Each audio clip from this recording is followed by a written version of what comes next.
편집 분열적 자리에서 인간의 타고난 파괴성은 투사를 통해서 해결된다. 그러나 이러한 해결 방식은 타인들에게 위협을 받을지도 모른다는 박해 불안을 발생시킨다. 좀 더 통합되고 발달된 우울적 자리에서 인간의 타고난 파괴성은 유아의 분노가 사랑하는 대상을 파괴할지도 모른다는 두려움을 만들어낸다. 클라인은 아동이 환상 속에서 자신을 좌절시키는 어머니를 파괴한 후 깊은 자책감에 빠진다고 설명한다. 자신이 파괴한 좌절을 주는 전체 대상은 아이가 깊은 감사와 애정을 느끼는 사랑하는 대상이기도 하기 때문이다. 이러한 아이의 사랑과 관심으로부터 다시 한번 파괴된 어머니를 치유하고 전체의 모습으로 복구시키려는 성적 본능에서 비롯된 회복의 환상이 발생한다. 파괴된 대상을 회복시킬 수 있다는 아이의 믿음은 우울적 자리를 지탱하는 결정적인 힘이 된다. 자기의 대상들을 온전한 상태로 유지하기 위해서 유아는 자신의 사랑이 미움보다 강하다는 것과 자신이 파괴한 대상들을 회복시킬 수 있다는 것을 믿어야 한다. 클라인은 리비도와 공격적 욕동 사이에 균형을 이루는 것이 매우 중요하다고 생각했다. 위니컷을 비롯한 후기 이론가들은 아동의 파괴성에서 살아남아 아동의 경험을 한데 묶어주는 어머니의 역할을 강조하였다. 좋은 환경에서는 사랑과 좌절, 그리고 증오스러운 파괴와 회복이 순환된다. 이러한 순환을 통해 유아는 전체 대상과의 관계를 유지하고 자신의 치유 능력과 파괴성을 조정하며 보상하는 능력을 발달시킨다. 멜라니 클라인의 이론은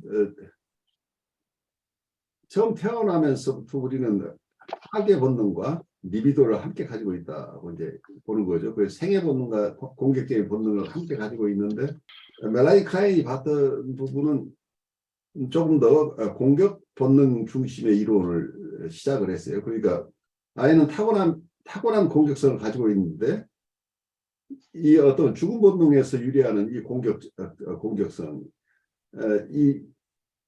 이 공격성이 자기 안에 머물러 있다고 하다면 결국 자기를 공격하는 힘으로 작용하기 때문에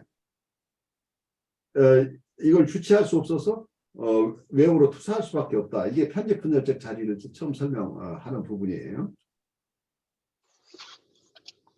그래서 우리가 태어날 때 이미 우리는 욕동을 가지고 태어났는데, 욕동은 어쩌면 프로이드는 생물학적인 입장에서 우리의 신체에서부터 발원한다고 하는 것을 굉장히 강조해요. 그러다 보니까 사이코바이오알러지라고 얘기를 할까요?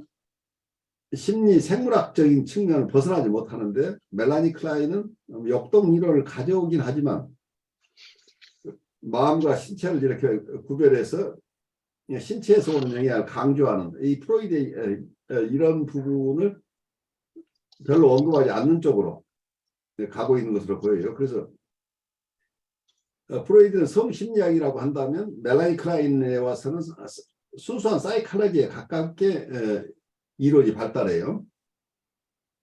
그런데 그 부분을 명확하게 클리어하게 설명해내고 있지는 않지만 이분이 쓴 전체적인 어떤 여러 문헌으로 봐서는 프로이드의 역동 이론을 가져오긴 했지만 그걸 어떤 생물학적이거나 신체적인 것 쪽에 강조하기보다는 사랑과 미움이라고 하는 개념으로 더 심리학적으로 이렇게 소화해내고 있는 것으로 보여요. 그렇지만 그 이론 속에는 역동 이론이 포함되어 있기 때문에 순수한 대상관계 이론 쪽에서 보면 아직도 프로이드와의 관계를 유지하고 있는 입장에 있기 때문에 순수한 대상관계 이론이라고 볼 수 없지 않느냐. 하지만 또 그 이율 배반이 영국의 대상관계 이론을 시작하고 가장 크게 발달시킨 대상관계 이론의 창시자라고 볼 수 있는데, 그렇지만 클래식한 사이코애널리시스 속에서는 프로이드의 관계를 그대로 유지하고 있다는 점에서 순수한 대상관계 이론이라기보다는 절충적인 또는 타협적인 양편에 걸쳐있는 이론이에요. 그리고 프로이드의 이론 속에 대상관계 이론이 포함되어 있어요. 그래서 프로이드의 이론 속에 있는 대상관계 이론을 더욱 발전시킨 것이다. 이렇게 이해를 한다면 어떨까 싶어요. 멜라니 클라인과 서로 영향을 주고받으면서 페어벤은 자기 나름대로의 대상관계 이론을 발달시켰는데, 페어벤의 이론은 순수한 대상관계 이론으로 이런 역동 이론을 벗어나죠. 근데 그렇지만 멜라니 클라인이 드라이브 티어리를 유지하고 있기 때문에 이분은 이 드라이브 티어리 입장에서 역동 이론을 가지고 이 파괴 본능과 성적 본능, 어떤 생애 본능과 죽음의 본능, 이런 두 가지 개념을 가지고 설명을 계속 이어나가고 있어요. 우리의 심리 상태는 우리가 지난 시간에도 여러분들이 이제 경험을 나눴지만, 우리가 어린 시절에 우리가 대상과의 관계에서 느끼는 정서는 그리고 대상과의 관계에서 가지는 우리의 판타지는 아주 다양한데, 그 다양한 것을 이론가들이 자기 나름대로 이론적으로 일반화해서 설명을 하고 있는데, 그래서 프로이드의 이론도 어떤 경우에 많은 분에게 공감을 주지만, 또 멜라니 클라인의 이론은 어떤 공격성의 이론을 잘 설명해내고 있기 때문에 많은 분에게 공감을 주는 부분이 있어요. 그렇지만 우리가 만나는 임상에서 만나는 구체적인 분들은 꼭 프로이드의 설명이나 멜라니 클라인의 설명에 맞는다고 보기는 어려워요. 그런 틀을 가지고 설명해낼 수 있지만, 우리 각자가 가지고 있었던 히스토리 속에서 우리가 처음 했던 이런 우리 안에 어떤 욕구나 욕망이나 그리고 우리의 판타지나 우리의 정서들은 특히 그 판타지 부분은 굉장히 다르죠. 다 다르기 때문에 꼭 어느 이론 하나를 우리를 설명하는 다 사용할 수는 없을 것이다. 그래서 우리 사람들의 심리 형성 과정, 어린아이들의 발육 과정, 아니면 또 우리 심리 내적인 다양한 모습들을 이해하는데 이 이론들이 도움이 되지만, 이것을 절대적인 이론으로 받아들인다고 한다면 오히려 우리가 함정에 빠질 수 있을 것이다 보여요. 그 이론들이 우리에게 도움을 주지만 그 이론을 바탕으로 이분들은, 내가 만나는 이분들은, 혹은 내가 나를 상처할 때 나는 구체적으로 어린 시절에 어떤 판타지를 가지면서 어떤 정서를 느끼면서 살아왔는가 하는 것을 내가 회상하거나 다른 분의 삶의 스토리를 이해하는데 이 이론들이 하나의 도움을 받지만, 이 이론을 가지고만 이해하려고 한다면 오히려 우리를 이해하거나 우리가 도와주려고 하는 그분들을 이해하는데 걸림돌이 될 수도 있다. 그래서 조금 구체적인 케이스를 들을 때는 우리가 이런 이론을 조금 벗어나면서 조금 들어야 될 필요도 있을 것이다고 생각이 돼요. 어느 하나의 이론의 틀로만 우리가 일반화해서 보게 되면 구체적인 사람들이 느끼는 어떤 정서라기보다는 우리의 주지화된, 우리가 가지고 있는 지식 중심으로 우리나 내담자를 고착적으로 뭐라고 할까요? 구체적인 모습을 보기보다는 이론화된 어떤 그런 모습이나 그런 정서를 투사해서 우리가 이분들을 잘못 이해하거나 나를 잘못 이해할 수도 있다. 이제 이런 생각이 들어요. 멜라니 클라인의 얘기를 조금 더 멜라니 클라인 식으로 얘기를 해보자면, 아이가 태어났는데 자기 안에 데스 인스틱트가 있어서 이것을 감당할 수 없으니까 외부 대상에게, 외부 젖가슴에게 자기의 공격성을 투사한다. 그런데 공격성을 투사하다 보니까 원래 이 공격성은 자기한테 나왔지만 외부에 투사되는 순간 그 외부 대상이 무섭게 보이니까 자기를 공격할 것 같으니까 여기서 박해불안이 생겨나는 거예요.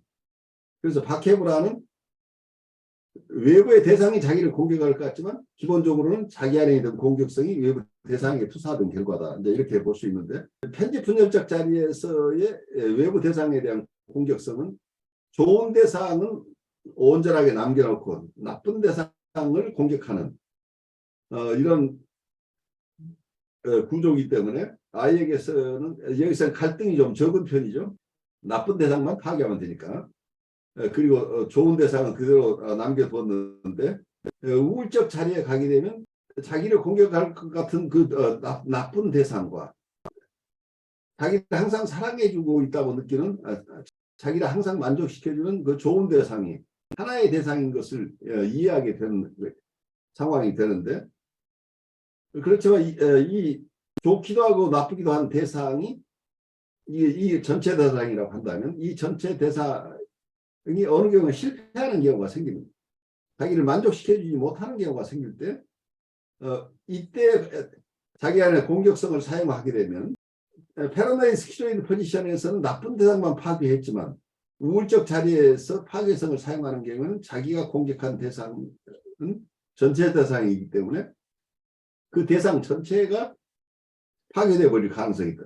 판타지 속에서는 자기가 전체 대상을 파괴한다는 두려움이 생기는 거죠. 그래서 자기의 파괴성이 혹시 전체 대상을 파괴해버리지는 않았는지 혹은 자기가 공격성을 사용한 전체 대상이 파괴해버릴까 하는 이런 걱정, 이미 파괴되어 버리지 않았을까 하는 걱정, 이런 것들이 있어서 자기가 파괴했다고 한다면 그 파괴된 대상을 다시 회복시켜야 좋은 대상을 찾아낼 수 있기 때문에 자기가 파괴했던 대상을 회복시키고자 하는 욕구가 생겨난다.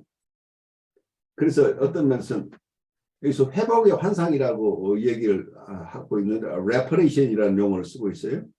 어떻게든 자기의 공격성에 의해서 파괴된 대상을 회복시키고자 하는 마음은 다른 용어로 얘기를 한다면 아이 입장에서는 전체 대상이 파괴되는 상황이 됐는데 자기 안에는 사랑과 미움이 같이 있기 때문에 이 좋은 대상을 살려내고 싶은 생각이 있다고 하는 거죠. 그래서 대상에 대한 걱정을 배려를 할 수밖에 없는 케어가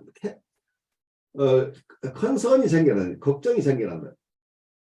그래서 자기가 나쁜 영향을 미치고 있는 대상, 자기가 파괴했다고 생각하는 그 대상에 대한 염려, 걱정, 이런 게 생겨난다고 하는 거가 멜라니 클라이의 독특한 개념이죠. 그래서 concern for other라고 하는 개념, 다른 사람에 대한 배려라고 하는 개념은 어떤 면에서는 이건 실존주의자의 하이데거의 얘기하는 우리가 세상 속에 던져졌지만 우리는 내가 접하는 대상들과의 관계에서 케어한다고 케어하는 관계가 발생한다.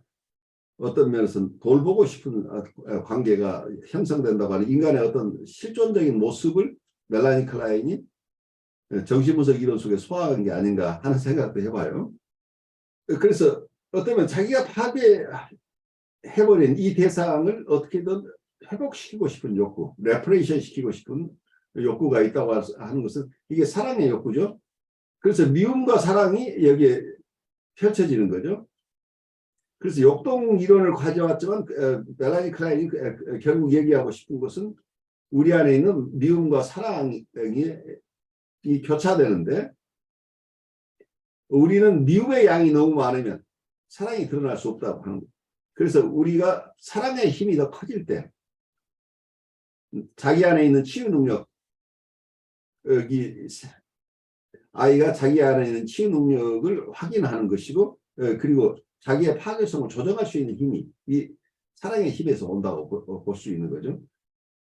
그래서 우울적 자리에서 느끼는 그러니까 전체 대상과의 관계에서 느껴지는 아이의 정서는 그 전체 대상이 파괴됐다고 한다면 그 파괴된 대상을 회복하고 싶은 욕구, 거기에 대한 걱정, 관심, 이게 있다고 하는 거기 때문에 이 정서는 아주 복합적인 정서죠. 우울적 자리에 있으면서 한편에서는 경우에 따라서는 파괴하고 싶은 욕구, 좌절이 생기면 파괴하고 싶은 욕구가 생겨나지만 파괴가 일어나면 그 파괴된 대상을 회복하고 싶은 욕구, 다시 되돌리고 싶은 욕구가 생기기 때문에 여기서 보상하고 싶은 욕구가 생겨나는 거죠. 회복시키고 보상적인 어떤 행위를 하고 싶은 이런 욕구들이 생겨나기 때문에 이 정서를 우울한 사람이 가지는 우울 정서하고 구별해야 된다는 얘기를 제가 말씀드렸어요. 보통 우울한 정서는 자기 안에 좋은 것이 하나도 없다고 느낄 때, 그래 패러노이드 스키조이드 포지션에서 배드 셀프가 자기라고 동일시할 때, 자기는 자기 안에는 좋은 것은 없고 나쁜 것만 있다고 느낄 때, 이 세상에 살아갈 가치가 없는 자기라는 이런 느낌이죠. 그래서 자기 자신의 아무 가치가 없다고 느낄 때 이때 심한 우울을 겪게 되는데, 이러한 디프레션에서 느끼는 이 우울은 멜라니 클라인 얘기하는 우울적 자리에서 얘기하는 우울의 개념과 다르다는 얘기예요. 그래서 우울증에서의 우울은 자기 안에 어떤 것도 좋은 것이 없다는 이런 입장에 자기의 배드 셀프를 전제로 하는 건데, 우울적 자리에서 느끼는 우울 정서라고 하는 것은 이거 상당히 성숙한 정서라는 얘기예요. 자기 안에 좋은 것과 나쁜 것이 있다는 것을 알고 있다고 하는 거죠. 그리고 자기 안에 배드 셀프뿐만 아니라 굿 셀프도 있다는 것을 통합하고 있는 자리에서만 느낄 수 있는 정서이기 때문에 이건 패러노이드 스키조이드 포지션에서 느끼는 그 강렬한 원초적인 정서와 다른 것들입니다. 그래서 우울적 자리에서 우울은 통합된 대상과의 관계에서 자기의 통합된 셀프가 느끼는 정서다고 이렇게 이해하는 게 좋을 것이에요. 편집분열적 자리가 우울적 자리는 이렇게 히스토리컬리 아이가 발달하는 과정 속에서 초기에는 이런 파괴성 중심 때문에 어떤 편집분열적 자리, 박해불안에 시달리는 이런 입장에서 자기 안에 있는 어떤 뭐라고 할까요? 사랑과 좌절을 어떤 만족과 좌절을 겪으면서 한편에서는 사랑하는 정서와 또 한쪽에서는 미워하는 정서, 이런 것들이 복합적으로 있으면서 그 대상이 온전한 하나의 대상을 자기가 미워하고 사랑하는데 자기의 공격성이 지나쳐서 대상을 파괴해버리지는 않았을까 하는 염려가 생겨나는 정서이기 때문에 여기서는 자기 자신을 긍정하는 힘이 숨어 있어요. 자기 안에 좋은 것이 있고 대상을 회복하고 싶은 욕구가 있다고 하는 거죠. 그래서 all bad self도 아니고 all bad object도 아니고 그 셀프, 자기에 대한 이미지 자체도 그 셀프와 배드 셀프가 하나로 통합되어 있는 입장이고, 내 안에 좋은 것과 나쁜 게 같이 있다고 느끼고, 그리고 대상에 대해서 대상 속에 좋은 측면과 나쁜 측면이 있다고 볼 수 있는 측면이기 때문에 이 우울적 자리라는 개념을 여러분들 잘 이해할 필요가 있다는 얘기입니다. 편집분열적 자리에 느끼던 정서가 우울적 자리로 가고 있다고 한다면 내가 조금 안정적인 정서로 지금 가고 있다고 느끼는데, 어느 경우에 좌절이 갑자기 많아지거나 환경이 나빠지는 경우에는 우리가 다시 편집분열적 자리로 후퇴하게 되는데, 그 꼭 후퇴라고 하기보다는 자기 방어적인 측면에서 자기가 감당할 수 없을 때에는 좋은 대상과 나쁜 대상을 분리해서 나쁜 대상을 공격하는 쪽으로 원초적인 어떤 방어 시스템이 작동하고 있다고 봐야 되겠죠. 그래서 편집분열적 자리는 나쁜 것이고 우울적 자리는 좋은 것이다라고만 얘기할 수는 없는 것이고, 우리의 상황에 따라서 우리의 심리 작용이 경우에 따라서는 편집분열적 자리에서의 기능이 일어나고 그렇지 않고 평온한 상황에서는 우울적 자리에 우리가 있게 된다. 라고 멜라니 클라인의 이론을 조금 더 소화해보면 어떨까 이렇게 생각이 돼요. 저도 참 이 PS 포지션과 D 포지션을 이해하는데 좀 전에 잠시 그 생각이 났어요. 그 아이가 이제 이제 하고 이제 투정 부리고 짜증 부리고 이제 엄마 아빠 때리고 할 때. 그렇죠, 바로. 네, 그때 이제 죽은 척을 하고 있으니까, 장난치느라고 죽은 척을 하고 있으니까 정말 갑자기 아이가 사색이 돼가지고 매달려 울고 불고 했던 이제 그런 기억이 있어요. 그렇죠. 맞아. 짜증 부릴 때는 100% 공격하려고 했구나라는 그런 해석이 지금 됐어요. 그리고 역시 그게 자연스러운 거구나. 공격해놓고 아이가 회복시키려고 아주 애를 쓰는 게, 그게 정상적으로 자연스러운 거구나. 그게 모순된 게 아니고, 그 아이 차원에서는 클라인이 그렇게 서술하는 게 말이 된다라는 이런 생각을 좀 해보았고요. 또 하나 이제 저는 그게 잘 안 되는 것 같다라는 생각도 들면서, 그러면 이제 PS 포지션과 D 포지션으로 넘어갈 때 어떤 동인 같은 게 작동을 해야 이게 넘어갈 수 있는가? 아이들은 자연스럽게 넘어가지만 이게 그게 제대로 작동을 하지 않으니까 정신병리가 되는 건데, 그 사람들은 혹시 그 공격성의 끝까지 가야 어떤 그 러브, 사랑하는 그 감정, 회복시키려는 그 감정이 일어나는 게 아닐까, 이제 그런 생각을 한번 해봤습니다. 공격성의 끝까지. 그런데 그렇게 되면 이제 모르겠습니다. 굉장히 어려운 경우가 생기죠. 그게 임상적으로는 굉장히 어려워요. 그러니까 우리가 역동 이론만 가지고 설명할 수 없는 이제 환경 이론과 역동 이론이 함께, 관계 이론과 역동 이론을 우리가 함께 봐야 되는 이유가, 우리가 타고난 부분만 가지고 어떠면 네이처로 우리 유전적인 거나 우리의 기질적인 것만 가지고 얘기를 한다면, 우리 안에 공격성이 있어. 이 공격성이 어떨 때는 공격하고 어떨 때는 사랑의 마음이 일어나는데, 생애 본능과 공격적인 본능이 교차로 추진한다고 하는데, 이걸 문제는 이게 규제 장치가 있느냐는 얘기예요. 규제를 할 수 있느냐. 이런 상황에서 이런 욕동들이 생겨나. 프로이드가 봤던 것은 이런 욕동들이 우리에게 자연적으로 있는데, 우리가 태어나서 세상을 살면서 외부 현실과 부딪히면서 이 욕동만으로는 살아낼 수 없다는 걸 느끼면서 이게 조정하는 기능이 생겨난다. 현실과 타협하는 기능이 이게 생겨나는데, 이디의 일부가 이고가 된다. 이제 이런 이론을 처음에 설명을 했던 이유가, 자기가 가진 이 욕동대로 어떨 때는 성적 본능, 어떨 때는 공격적인 본능이 규제 없이 출현했을 때는, 내가 처해 있는 이 세계로부터 공격을 받아서 자기가 살아날 수 없다는 것을 아이는 처음부터 체험하게 된다는 얘기죠. 그런데 아이들에게 있는 이 공격성들이 생겨났을 때, 원초적인 경험 속에, 그러니까 우리가 타고난 부분도 있다고 하지만, 또 환경 속에서는 누군가가 공격의 대상이 됐을 때 그 공격을 수용하고 받아준 체험을 하게 되면, 아이들은 자기의 공격성을 발휘해도 죽지 않은 대상이 있다는 체험을 하는 것이 굉장히 중요하다고 보이죠. 그래서 대상이 자기를 충분하게 사랑하는 대상을 만나는 게 우선 관건입니다.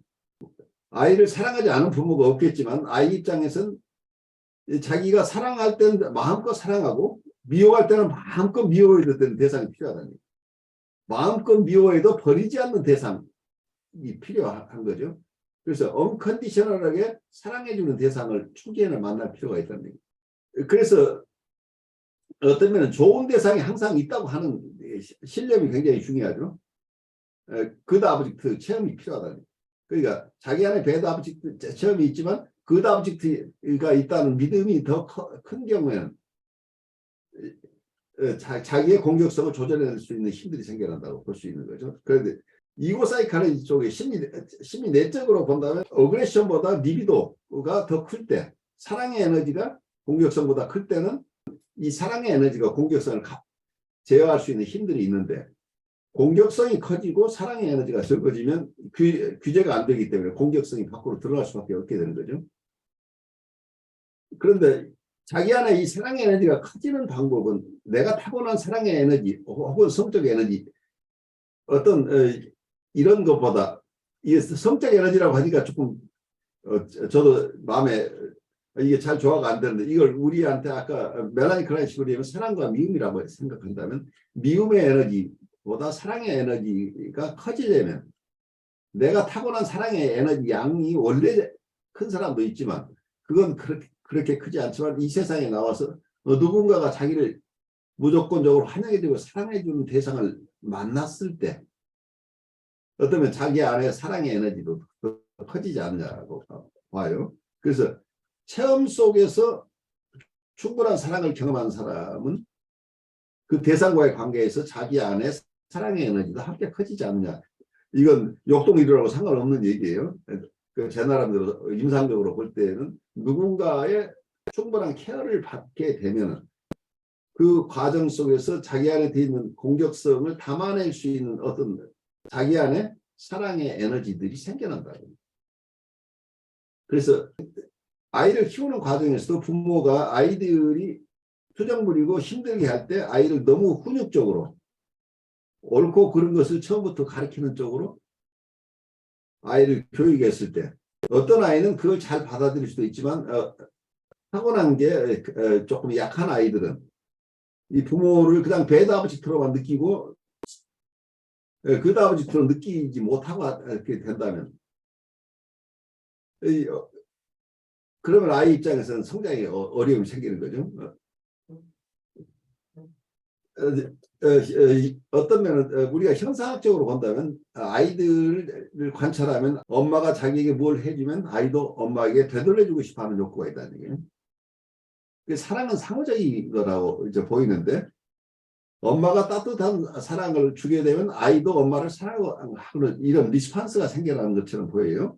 그래서 상호 교류 속에서 사랑의 양이 커지면 자기 안에 있는 공격하고 싶은 욕동도 제어할 수 있는 힘들이 어느 정도 생겨나는데 이런 사랑의 체험들이 없는 경우에 누군가로부터 배려받고 지지받고 염려의 대상이 된다고 유니카시 한 얘기나 프로이드도 같은 얘기를 했던 것으로 보여요.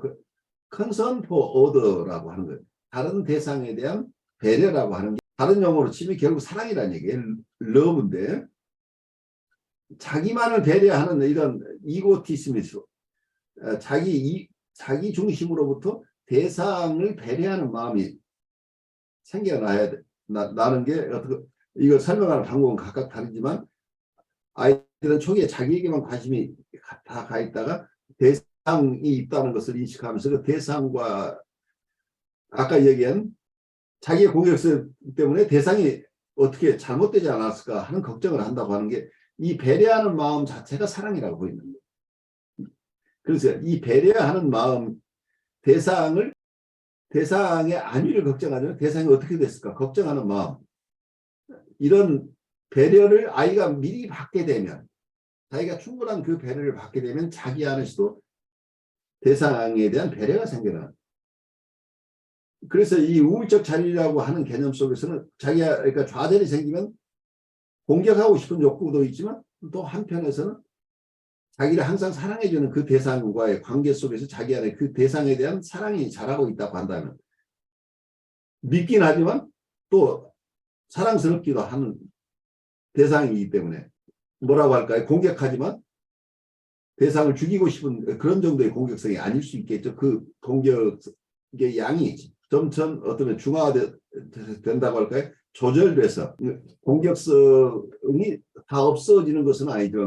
공격하는 에너지가 너무 한꺼번에 이렇게 사용돼서 큰 사고가 나지 않고 적절하게 자기의 불편함을 호소하는 정도로 이렇게 사용될 수 있을 텐데 이런 자기 안에 어떤 레귤레이션이라고 하는 공격성의 규제를 담당할 수 있는 것은 사랑의 힘이 아닌가 사랑의 에너지가 아닌가 이제 이런 생각을 해봐요.